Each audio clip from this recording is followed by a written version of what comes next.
Hello and welcome to Cookbookslive.com. I'm Stephen Fries, your host. And with me today is Kathleen Patterson, who is the cookbook chair of the Sarasota Junior League Women. And welcome. Thank you. And I was looking through the book, and it's a beautiful book. And I guess the question I'd like to find out is, what is a recipe in the book that is sort of indigenous to Sarasota, Florida? I would say our most indigenous recipe is the key lime cake.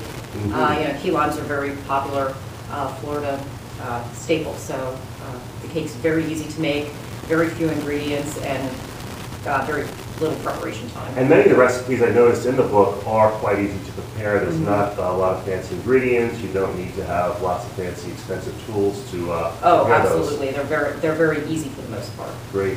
And I also noticed throughout the book there's some wonderful hints, and one of them that really intrigued me is some information regarding tomatoes. And I want to share with the viewers some of the wonderful hints that you provide. And the first one is a quick peel tomato, and it suggests that you drop tomatoes into boiling water for 15 to 30 seconds, remove from the water with a slotted spoon, and then peel. The skin will come right off using your fingertips. It's a difficult thing, but that makes it easy. The other one is seeding tomatoes. Slice in half and squeeze each half while shaking downward to remove the liquid and the seeds. Remove the remaining seeds using your fingers. And the one that I thought was really great is the one to sort of preserve your tomato paste. When you're cooking, usually tomato paste, you only need a tablespoon or two. And this gives a great hint to not have to waste it. So let's share this one. Open both ends of the can and push the entire contents into a plastic sandwich bag and freeze.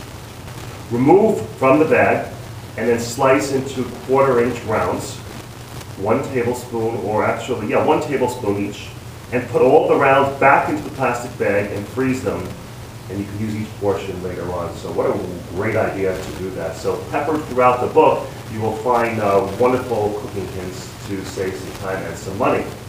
And then in the book also, you show some great photos of Sarasota, which tell us a little about one highlight of Sarasota itself. Well, Sarasota is a small city, but it's very picturesque, right on the water. Yeah, that's a great photo of the waterfront area in Sarasota and the Ringling Bridge. We have photographs in there of historic Spanish Point, which was originally a junior league project that is now a Sarasota landmark. Wow.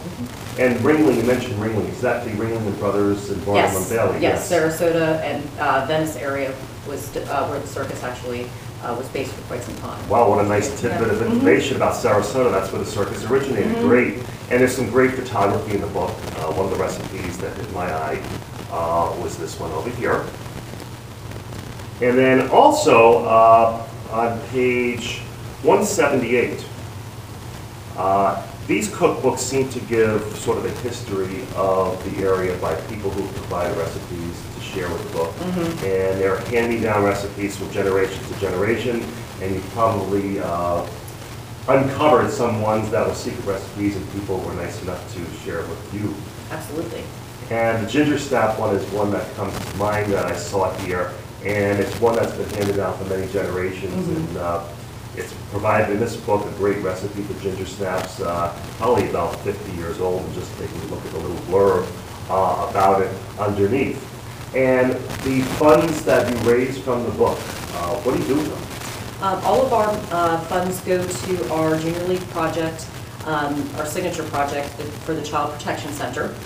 We just gave the Child Protection Center $150,000 to build a playground on their property. And the children that use the Child Protection Center are children from abused homes, and they come and have a safe place to play. And a lot of times they're waiting for interaction with parents they haven't seen in a while. It's very tense, and so we've provided a fun place for them to do a very difficult thing. That's wonderful. Congratulations on all the efforts to do that. So by buying this cookbook, you are actually getting some great recipes and helping some wonderful organizations. And tell us where one can purchase this book. You can purchase a copy at jlsarasota.org. That's our website. Well, I want to thank you for joining me today, and it's been a pleasure, and I hope that you sell lots of books. Well, thank you. Thank you for having me. For Cookbookslive.com, I'm Stephen Fries.